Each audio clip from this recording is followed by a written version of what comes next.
Hello and welcome to your channel as they like it. Indian history की series में आज हम देखेंगे क्या हुआ था in the Tripuri session of 1939।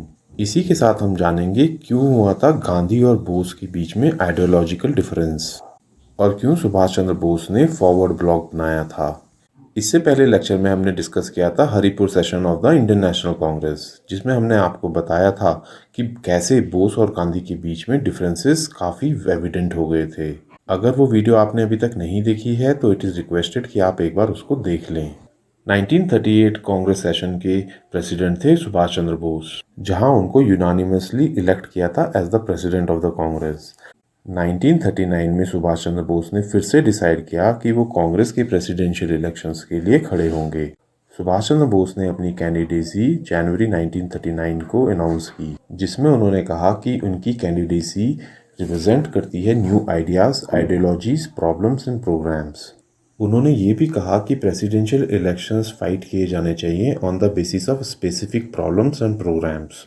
इसी समय कांग्रेस के कुछ और राइट विंग के लीडर्स जैसे सरदार पटेल, राजेंद्र प्रसाद, जेबी कृपलानी जैसे बड़े लीडर्स ने सुभाष चंद्र बोस के खिलाफ एक काउंटर स्टेटमेंट किया, जिसमें कहा गया कि discussions of ideologies, programmes and policies irrelevant है इलेक्शंस ऑफ कांग्रेस प्रेसिडेंट के, क्योंकि ये आइडियोलॉजी और प्रोग्राम्स डेवलप किए जाते हैं by the various Congress bodies such as all India Congress committee and the working committee.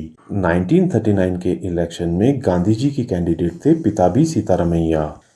इसके बाद जब जनवरी 1939 में प्रेसिडेंशियल इलेक्शंस हुए तब बोस फिर से जीत गए with a vote of 1580 versus 1377 और सुभाष चंद्र बोस को फुल सपोर्ट मिला Congress socialist party as well as communists. In fact Gandhi ji ने इस इलेक्शंस के बाद कहा था कि पिताभी सीतारमैया की डिफीट मेरी डिफीट है।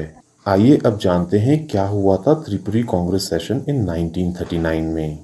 कांग्रेस का 1939 का सेशन हुआ था त्रिपुरी, जो कि सेंट्रल प्रोविंसेस में जबलपुर के पास एक जगह है। त्रिपुरी सेशन के आते आते कांग्रेस में काफ़ी ज़्यादा डिफरेंसेस आ गए थे। यहाँ पे एक फैक्ट और जान लें कि जो कांग्रेस की वर्किंग कमेटी होती है उसके कोई इलेक्शन नहीं होते थे, बल्कि ये नॉमिनेट की जाती थी by the president of the Congress. और इसी वजह से कांग्रेस की प्रेसिडेंटशिप के इलेक्शंस काफ़ी इंपॉर्टेंट हो जाते हैं। अब क्योंकि जनवरी 1939 में सुभाष चंद्र बोस इलेक्शंस फिर से जीत गए थे, तो इस वजह से पार्टी में काफ़ी इंटरनल क्राइसिस हो गए। सुभाष चंद्र बोस ने भी वर्किंग कमेटी के लीडर्स को एक्यूज़ किया कि वो गवर्नमेंट के साथ एक कॉम्प्रोमाइज़ करना चाहते हैं और इसी वजह से कांग्रेस वर्किंग कमेटी के कई बड़े नेताओं ने रिज़ाइन कर दिया। इन सब बैकग्राउंड के बीच हो रहा था त्रिपुरी सेशन। त्रिपुरी सेशन के समय सुभाष चंद्र बोस की तबीयत खराब थी, लेकिन उन्होंने ये सेशन फिर भी अटेंड किया और एडवोकेट किया कि ब्रिटेन को 6 महीने की डेडलाइन दे देनी चाहिए, जिसके अंदर ब्रिटेन को इंडिया को इंडिपेंडेंस देनी होगी और अगर ब्रिटेन ऐसा नहीं करता है तो एक मास सिविल डिसोबीडियंस मूवमेंट लॉन्च किया जाना चाहिए। दूसरी तरफ गांधी जी इस प्रकार के किसी भी अल्टीमेटम को देने के लिए राजी नहीं थे, क्योंकि गांधी जी का मानना था कि ये टाइम इनअप्रोप्रिएट है, क्योंकि ना तो कांग्रेस और ना ही मासेस प्रिपेयर हैं किसी भी मास डिसोबीडियंस मूवमेंट के लिए। गांधी जी का मानना था कि इस समय कंट्री में कम्युनल डिस्कॉर्ड है और क्लासेस में भी डिफरेंसेस काफ़ी ज़्यादा हैं और इस कारण से देश में यूनिटी इस समय कम है और अगर ऐसे में कोई भी सिविल डिसोबीडियंस मूवमेंट लॉन्च किया जाता है तो गवर्नमेंट उसको क्रश भी कर सकती है। इन सभी बातों के बीच गोविंद वल्लभ पंत, जो कि गांधी जी के बहुत बड़े सपोर्टर थे, उन्होंने एक रेजोल्यूशन प्रपोज किया।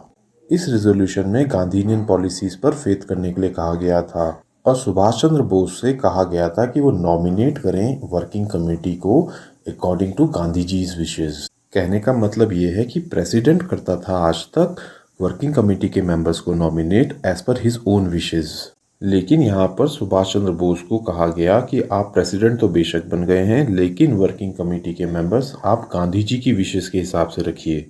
सुभाष चंद्र बोस इस बात से सरप्राइज तब हो गए जब ये रिजोल्यूशन विदाउट एनी अपोजिशन पास हो गया, जहां इस रिजोल्यूशन को कम्युनिस्ट और सोशलिस्ट ने भी फेवर कर दिया। इसके फलस्वरूप ये हुआ कि सुभाष चंद्र बोस ने न्यू वर्किंग कमेटी बनाने से ही मना कर दिया और उन्होंने डिमांड रखी कि गांधी जी एक इमीडिएट स्ट्रगल लीड करें अगेंस्ट द गवर्नमेंट, लेकिन गांधी जी भी इस चीज़ के लिए बिल्कुल राजी नहीं थे।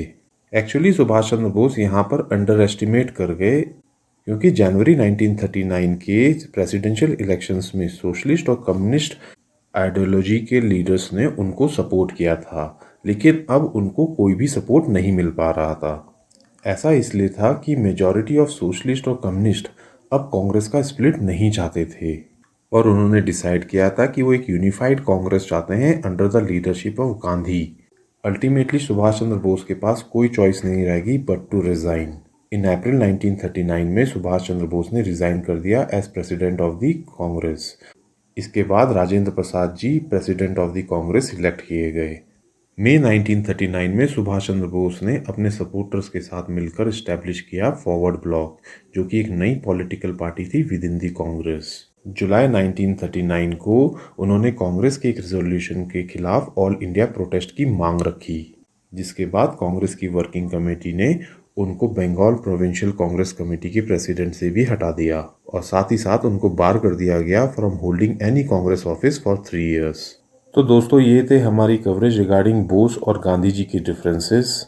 यहाँ पे आपको एक बात और बताते कि दोनों लीडर्स के बीच में सिर्फ आइडियोलॉजिकल डिफरेंसेस थे, ना कि कोई पर्सनल डिफरेंसेस। इनफैक्ट 1944 की अपनी रेडियो ब्रॉडकास्ट में सुभाष चंद्र बोस ने ही रंगून से गांधी जी को फादर ऑफ द नेशन कहकर पुकारा था। तो दोस्तों अगर ये वीडियो आपको पसंद आई हो तो हमारे चैनल को लाइक एंड सब्सक्राइब करें, साथ ही इंस्टाग्राम और टेलीग्राम से जुड़ें जहाँ की हम फ्री PDF और फ्री क्वेश्चन बैंक देते हैं। Thank you.